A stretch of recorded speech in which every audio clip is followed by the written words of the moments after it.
Hello learners. तो आज हम डिस्कस करेंगे पॉलिटी के एमसीक्यू। तो पॉलिटी की एक नई सीरीज हम स्टार्ट कर रहे हैं जिसमें मोस्ट इंपॉर्टेंट एमसीक्यूज जो कि कॉम्पिटिटिव एग्जाम्स में आते हैं, CLAT, NDA, SSC, CGL, railways, इनमें जो आते हैं, और वो सारे हम एमसीक्यू डिस्कस करने वाले हैं। ये सीरीज आपके लिए काफ़ी ज़्यादा इंपॉर्टेंट होने वाली है और हमसे जुड़े रहिए सो दैट कि आप इस सीरीज़ के अलग अलग पार्ट्स जो आने वाले टाइम में आने वाले हैं वो आप सब देख पाएँ। तो ये सीरीज़ का पहला पार्ट है, तो लेट्स बिगिन।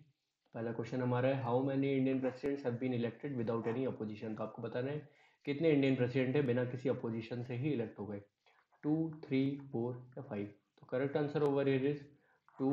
दो प्रेसिडेंट ऐसे थे जिनके लिए कोई अपोजिशन में लीडर खड़ा ही नहीं हुआ था प्रेसिडेंट पोस्ट के लिए। तो हमारे पास है वो दो प्रेसिडेंट, एन संजीवा रेड्डी जी और डॉक्टर राजेंद्र प्रसाद जी, जिनका जो टेन्योर स्टार्टिंग में पहला वाला था 1950 से 52, तो वो अनअपोज हुआ था। अनअपोज वो सिलेक्ट हुए थे, इलेक्ट हुए थे। एंड उसके बाद तो उनको अपोजिशन फेस करना पड़ा था, है ना। चलते नेक्स्ट क्वेश्चन की तरफ। In which judgement did the supreme court rule that the preamble is an essential part of the constitution. तो प्रियम्बल जो है एसेंशियल पार्ट है कॉन्स्टिट्यूशन का, ऐसा सुप्रीम कोर्ट ने कौन सी केस में जजमेंट सुनाया था। आपके ऑप्शन है Minerva Mills case, S R Bommai case, Keshavananda Bharati case या अशोक कुमार ठाकुर केस। तो correct answer over is S R Bommai case. S R Bommai case में प्रियम्बल ने के बारे में सुप्रीम कोर्ट ने कहा था कि it is an integral part of the constitution and it is mentioned in the paragraph 248, है ना। तो ये 1994 का डिसीजन है। और इसमें कॉन्स्टिट्यूशन के कोर फीचर जो होते हैं, democratic style of government, federal structure, national unity and integrity, secularism, socialism, social justice, judicial scrutiny, तो ये सब क्या है, एसेंशियल पार्ट है कॉन्स्टिट्यूशन के, ना। तो इसको दोबारा रीट्रेड भी सुप्रीम कोर्ट ने किया था एल ऑफ इंडिया केस, जो कि 1995 में था। तो उसमें भी सुप्रीम कोर्ट ने यही कहा था कि प्रीएम्बल जो है वो इंडियन कॉन्स्टिट्यूशन का इंटीग्रल पार्ट है, अभिन्न हिस्सा है। चलते हैं नेक्स्ट क्वेश्चन की तरफ। Next question is all about judicial review in India. The concept of judicial review is based on which countries constitution. तो इंडिया ने किस कंट्री के कॉन्स्टिट्यूशन से आइडिया बोरो किया था जुडिशियल रिव्यू का। आपके ऑप्शन है यूके, यूएस, यूएसएसआर या जापान, है ना। तो correct answer over it is USA. USA से इंडिया ने जो आइडिया ऑफ जुडिशियल रिव्यू है ये बोरो किया था, है ना।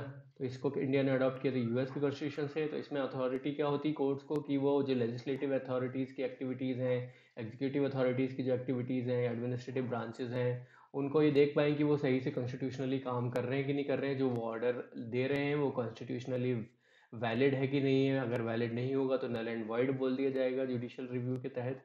तो ये सारी चीज़ें सुप्रीम कोर्ट के अंदर में ये सारी चीज़ें पावर आ जाती है ना। तो नेक्स्ट क्वेश्चन है हमारा, which among the following decides that there should be a legislative council in the state or not. तो कौन सी अथॉरिटी है जो डिसाइड करती है कि स्टेट में लेजिस्लेटिव अथॉरिटी होनी चाहिए, लेजिस्लेटिव काउंसिल होनी चाहिए या नहीं होनी चाहिए, है ना। तो आपके ऑप्शन है president, governor, legislative assembly of that state या फिर चेयरमैन ऑफ राज्यसभा। तो correct answer over is legislative assembly of that state. तो लेजिस्लेटिव असेंबली के पास पावर है ये डिसाइड करने के लिए कि वेदर और not the state should have a legislative council. And अगर उसको लगता है कि होनी चाहिए लेजिस्लेटिव काउंसिल तो उसके रिगार्डिंग वो एक रेजोल्यूशन को क्या कर देगी, अप्रूव कर देगी, है ना। उसके बाद क्या होगा, जब वो अप्रूव कर देगी तो फिर आपका जो लेजिस्लेटिव काउंसिल को अबॉलिश करना या क्रिएट करने की जो पावर रहती है वो पार्लियामेंट के पास रहती है। फिर पार्लियामेंट डिसाइड करेगी कि हमें क्रिएट करना चाहिए कि नहीं करना चाहिए, हमें अगर वो पहले से होगी तो हमें अबॉलिश करना है कि नहीं करना है, ये सारा पार्लियामेंट में आ जाएगा। लेकिन जो होनी चाहिए कि नहीं होनी चाहिए स्टार्टिंग में, वो जो प्रोसीजर है वो लेजिस्लेटिव असेंबली के अंडर में आता है। क्वेश्चन हमारा है next question, in India who is the ultimate defender or guarantor, है ना, ऑफ फंडामेंटल राइट्स। तो फंडामेंटल राइट्स का अल्टीमेट डिफेंडर कौन है इंडिया में, president, prime minister, supreme court या फिर वाइस प्रेसिडेंट। तो correct answer over is supreme court. Supreme court under article 32 is designated as the ultimate defender या guarantor of fundamental rights.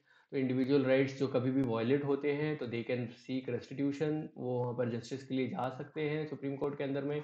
तो इसके अंदर में काफ़ी अलग अलग रिट्स होती है, हेबियस कॉर्पस, क्यू वारंटो, सर्च्यूरेरी, है ना। तो ये सारी रिट्स के तहत उनको अलग अलग प्रोविजंस के तहत उनको रिलीफ मिल सकता है। तो supreme court has been given supreme authority by the Indian Constitution to enforce fundamental rights and it can issue writs or any other order or directive to enforce the enjoyment of fundamental rights. तो supreme court is the ultimate defender or guarantor of fundamental rights. तो ये question क्या है, UPSC में भी आ चुका है ना।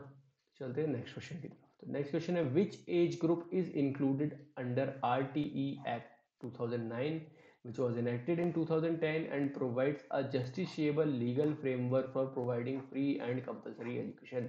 फ्री एंड कंपलसरी एजुकेशन की बात करता है आरटीई एक्ट, इसने काफ़ी ज़्यादा गाँव में सुधार लेके आया है ना, एजुकेशन लेवल का। तो आपको बताना है कि कौन सी एज ग्रुप को उसमें टारगेट किया गया है, 3 to 14, 3 to 18, 6 to 14, 6 to 18, है ना। तो correct answer over here is 6 to 14। 6 to 14 को आपको फ्री और कंपलसरी एजुकेशन सरकारी स्कूल्स हैं उनमें देनी है ना। 6 to 14 इंस्टीट्यूशंस जो हैं, according to article 21A of the constitution, children have the right to a quality high quality education based on the principles of equity and non discrimination, है ना। तो 6 से 14 साल के बच्चों पे टारगेट किया गया। नेक्स्ट क्वेश्चन है हमारा, विच of the following committees deal with the Indian constitution fundamental duties. तो कौन सी इनमें कमिटी या कमीशन है जो इंडियन कॉन्स्टिट्यूशन में फंडामेंटल ड्यूटीज के रिगार्डिंग है ना। तो आपके ऑप्शन है सरकारी commission, Punchhi commission, Verma committee या HC मुखर्जी कमेटी। तो correct answer over here is Verma committee. Verma committee को 1999 में बनाया गया था on citizens fundamental rights and it discovered that presence of legislative provisions for the implementation of several of the fundamental duties. तो Verma committee जो है वो है इंडियन कॉन्स्टिट्यूशन के फंडामेंटल ड्यूटीज के रिगार्डिंग, ठीक है। क्वेश्चन नंबर 8 जो है हमारा, which article tries to keep the judiciary and the executive separate. Separate रखने के लिए कौन से आर्टिकल में ये मेंशन है कि जुडिशरी एंड एग्जीक्यूटिव जो है सेपरेट बॉडीज हैं, सेपरेट इंस्टीट्यूशंस हैं। तो आपके ऑप्शन हैं आर्टिकल 48, आर्टिकल 49, 50 या 51। तो correct answer over is article 50।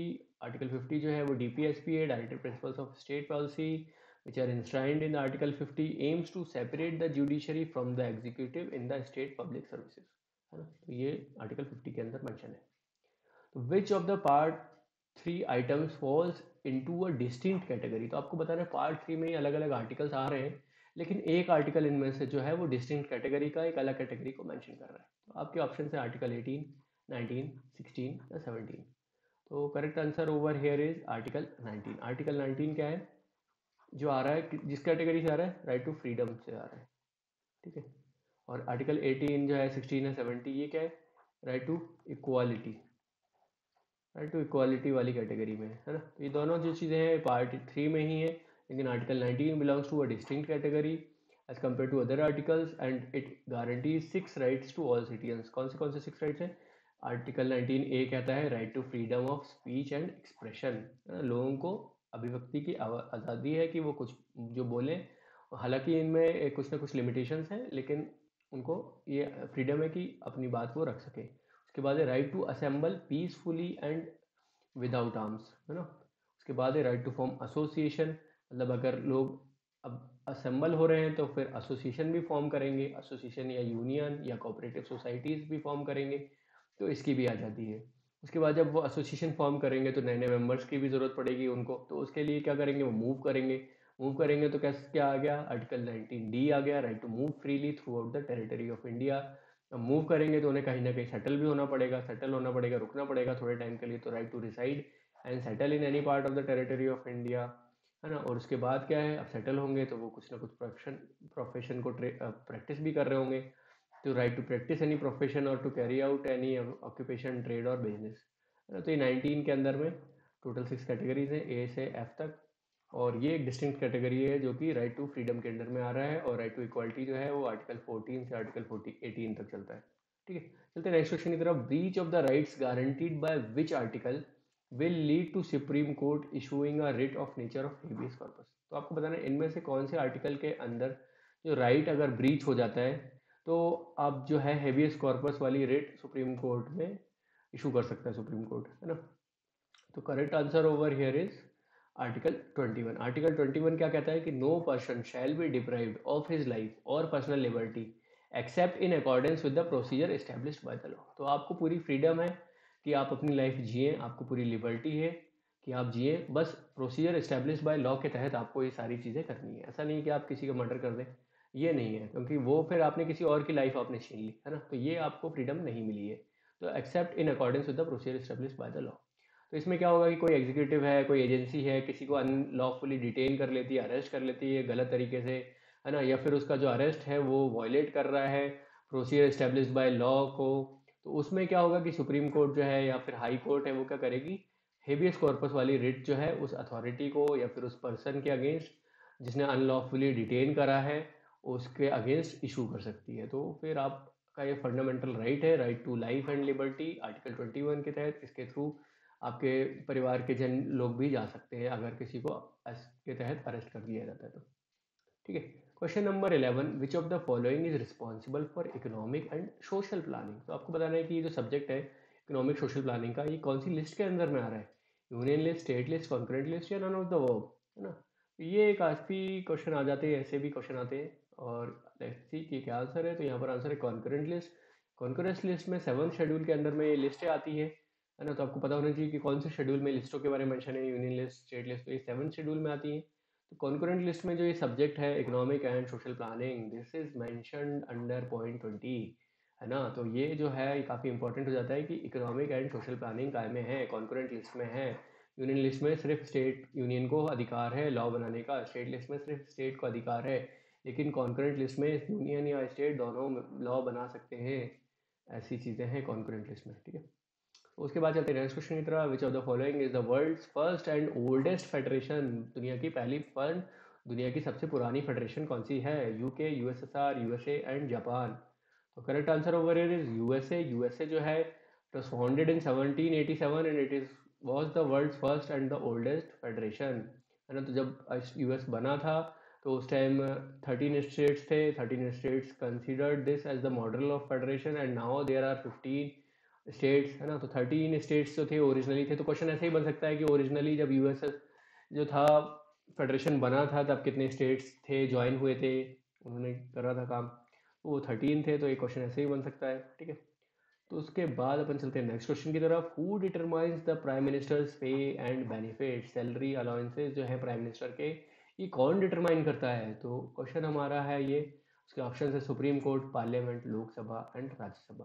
तो correct answer over is parliament. Parliament determine करती है कि प्राइम मिनिस्टर ऑफ इंडिया की क्या सैलरी होनी चाहिए, क्या अलाउंसेस होने चाहिए, और ये रेगुलर बेसिस पे डिसाइड होता है ना।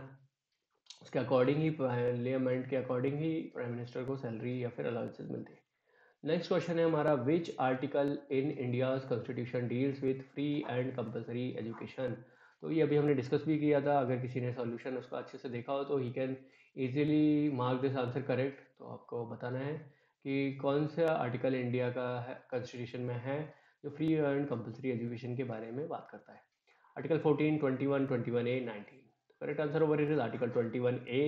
In accordance with the requirements of RTE Act 2009, the fundamental right to education is incorporated in Article 21A of Part 3, है ना। तो Part 3 में 21A आर्टिकल को इंट्रोड्यूस किया गया विद कॉन्स्टिट्यूशनल अमेंडमेंट बिल, और फिर यह बता रहा है कि फ्री एंड कंपलसरी एजुकेशन 6 से 14 साल के बच्चों को मिलनी चाहिए। ठीक। उसके बाद नेक्स्ट क्वेश्चन है, in which year did the environmental protection act become law. आपको बताना है इन्वायरमेंटल प्रोटेक्शन एक्ट कौन से साल में लॉ बना, 85, 86, 72 या 88। तो correct answer over it is 1986 in the aftermath of the Bhopal gas tragedy. Bhopal gas tragedy के बाद इंडियन पार्लियामेंट ने इन्वायरमेंट प्रोटेक्शन एक्ट को पास किया and this also gives rise to modifications in article 253 of the constitution, है ना। तो Bhopal gas tragedy वो event था, क्योंकि क्वेश्चन ये भी हो सकता है कि कौन से इवेंट के बाद इन्वायरमेंटल प्रोटेक्शन एक्ट पास हुआ। तो यू शुड बी नोइंग कि भोपाल गैस ट्रेजेडी था। तो क्वेश्चन क्या है, ऐसे ऐसे मॉडिफाई हो जाते हैं, जो आपको सोल्यूशन मिल रहे हैं उनसे भी क्वेश्चन बन सकते हैं, जो ऑप्शन मिल रहे हैं उनसे भी क्वेश्चन बन सकते हैं। तो चलते हैं नेक्स्ट क्वेश्चन की तरफ। विच of the following updated the national register of citizen first, है ना। नेशनल रजिस्टर ऑफ सिटीजन जो है पहली बार किसने अपडेट किया। तो आपके ऑप्शन है जम्मू कश्मीर, आसाम, गोवा या सिक्किम। तो correct answer over here is Assam. Assam ने इंडिया की जब 1951 का जो सेंसस हुआ था उसके बाद एनआरसी लेके आए थे। State of Assam was the first to update the NRC. It contain the names of individuals as well as their descendants, उनके पूर्वजों का नाम, whose names were successfully registered in the NRC of 1951। और ना, ठीक है। या फिर जो लोग कब तक आ गए थे इलेक्टोरल रोल्स, जो मार्च 24 1971 से पहले के इलेक्टोरल रोल्स में जिनका नाम था, वो लोगों को रखा गया है एनआरसी के अंदर में। तो एनआरसी एक इंपॉर्टेंट क्वेश्चन हो जाता है, अभी रिसेंट में काफ़ी न्यूज़ में भी चल रहा था ये। तो असम ने सबसे पहले अपना अपडेट किया था एनआरसी को। तो नेक्स्ट क्वेश्चन है हमारा, for the first time in the election commission of India's history 2 new commissioners were appointed in that year, है ना। पहली बार इलेक्शन कमीशन की हिस्ट्री में 2 नए कमिश्नर्स को अपॉइंट किया उस साल। कौन सा साल था वो? 1977, 52, 85 या 89? तो आपको बताना है। तो करेक्ट आंसर ओवर इज 1989। 89 में पहली बार election commission has become 3 member body. इसमें चीफ इलेक्शन कमिश्नर थे और 2 इलेक्शन कमिश्नर थे, है ना। और ये कब हुआ था? 16 अक्टूबर 1989 को ऐड किए गए थे 2 इलेक्शन कमिश्नर एक्स्ट्रा, है ना। बट उनको सिर्फ थोड़े टाइम ही सर्व करने को मिला, only serve for a short period of time, है ना, अंटिल द 1 जनवरी 1990। ठीक है, सिर्फ 1 जनवरी 1990 तक ही काम कर पाए, मतलब लगभग लगभग करीब करीब आप मान लीजिए 1.5 महीने 2.5 महीने ही काम कर पाए, है ना। उसके बाद लेटर जब वो 2 सिंगल मेंबर बॉडी बन गई, उसके बाद फिर अक्टूबर 1993 से दोबारा उसमें 2 more election commissioners are appointed and currently it is a 3 member body. ठीक है, तो 1989 was the year when election commission has become 3 member body for the first time. Okay, so next question is, which of the following is related to Sir Edwin Montagu and viceroy Lord Chelmsford? तो कौन से इनमें से जो act है या council act है या गवर्नमेंट ऑफ इंडिया एक्ट है, कौन सा वाला है जिसमें इन लोगों की एक रोल था, एक भूमिका इन लोगों ने निभाई थी? गवर्नमेंट ऑफ इंडिया एक्ट 1909, 1919, 1935 या 1861 इंडिया काउंसिल एक्ट? तो correct answer over it is 1919 का जो गवर्नमेंट ऑफ इंडिया पास हुआ था, उसमें क्या क्या हुआ था? उसमें सर एडविन मोंटेगू जी थे और वाइसरॉय थे उस टाइम पे इंडिया के, लॉर्ड चेम्सफोर्ड। तो they have made provisions regarding increasing Indian participation in the Indian government, है ना। तो इसको मॉन्टेग चेम्सफोर्ड रिफॉर्म्स भी बोलते हैं या मॉन्टफोर्ड रिफॉर्म्स भी बोलते हैं। तो इसमें क्या हुआ कि सेक्रेटरी ऑफ स्टेट कौन थे? मोंटेगू जी थे। और चेम्सफोर्ड क्या थे? वॉइसरॉय या गवर्नर जनरल थे। तो इसमें क्या था कि end of benevolent despotism and establishment of responsible government in India, government of में कैसे रिस्पॉन्सिबिलिटी आप लेके आए, अकाउंटेबिलिटी इंश्योर करें, उसके बारे में गवर्नमेंट ऑफ इंडिया एक्ट 1990 बात करता है। नेक्स्ट क्वेश्चन की तरफ, in which year did the physical responsibility and budgetary management act become law? तो कौन से साल में ये लॉ बना? 2001, 2002, 2003, 2005? फिजिकल रिस्पॉन्सिबिलिटी आपको पता होगा कि इसमें आप ये तय करते हैं कि सरकार कितना ज़्यादा खर्चा कर सकती है अपने रेवेन्यू के ऊपर से, है ना। तो ये डेफिसिट में हमारी सरकारें काम करती है, फिजिकल डेफिसिट रहता है। तो करेक्ट आंसर ओवर इज 2003। 2003 में this has become act and it has been passed. The goal was to establish financial discipline, lower India's physical deficit and improve macro economic management. तो India ज़्यादा खर्चा ना करे, ऐसा नहीं है कि सारी चीज़ों को सब्सिडी दे रही है, सब फ्री में दे रही है, तो उससे क्या होता है? डेफिसिट बढ़ता है, फिजिकल डेफिसिट। तो उसको लगाम लगाने के लिए, उस पर कंट्रोल करने के लिए ये एक्ट को 2003 में पास किया। इसमें फिर ये था कि आप हर साल कितने कितने टाइम में आपको अपने जो है रिड्यूस करना है, जो आपका फिजिकल डेफिसिट बढ़ गया है। नेक्स्ट क्वेश्चन है हमारा, which British government proposal recognize the call for a constituent assembly? तो कौन सा ब्रिटिश प्रपोजल था जिसने ये रिकॉग्नाइज किया था कि कॉन्स्टिट्यूएंट असेंबली इंडिया में होनी चाहिए? Simon commission, Gandhi Irwin pact, Cripps mission या अगस्त ऑफर? तो correct answer over is August offer. August offer में जो इंडियन नेशनल कांग्रेस की जो डिमांड थी कॉन्स्टिट्यूएंट असेंबली में 1935 में, वो फाइनली अप्रूव हो गई अगस्त ऑफर में, जो कि 1940 में आया था। इंडियन नेशनल कांग्रेस ने कब मांगी थी? 1935 में मांगी थी। 5 साल के बाद उसको अप्रूव किया। तो ये कब हुआ कि जब उनको लगा कि यार अब तो हमें वर्ल्ड वॉर 2 में इंडिया की ज़रूरत है। इंडियन नेशनल कांग्रेस के लोगों को उन्होंने कहा कि ठीक है, आप हमें मदद करिए, हम आपके लिए कॉन्स्टिट्यूएंट असेंबली बनाएंगे जो कि डिस्कस करेगा कि इंडिया में किस तरीके की गवर्नमेंट होनी चाहिए, कि कौन कौन लोग उसका पार्ट बन सकते हैं। ये सारी चीज़ें उसमें थी। तो उसमें ये भी बोला गया कि प्राइमरली उसमें इंडियंस को ही रखा जाएगा, है ना। तो ये सारी चीज़ें थी। आई होप आपको आज के सवाल ये सारे पसंद आए होंगे, समझ में भी आए होंगे। सीरीज़ का नेक्स्ट पार्ट हमारा जल्दी ही आएगा, है ना। तो हमारे चैनल से जुड़े रहिए, सब्सक्राइब करिए, बेल आइकन दबाइए और इस वीडियो को लाइक करना बिल्कुल मत भूलिए, क्योंकि आपके लाइक करने से, सब्सक्राइब करने से हमको मोटिवेशन मिलता है, सो दैट कि हम नए नए वीडियो बनाएं और इंपॉर्टेंट एमसीक्यूज़ आपको अलग अलग सब्जेक्ट्स में, जैसे कि अभी तो हमारे पॉलिटी का वीडियो था, ऐसे ही हम अलग अलग सब्जेक्ट्स को भी कवर करेंगे। आप हमारे चैनल से जुड़े रहिए। फिर मिलेंगे एक नए वीडियो के साथ, तब तक के लिए शुक्रिया।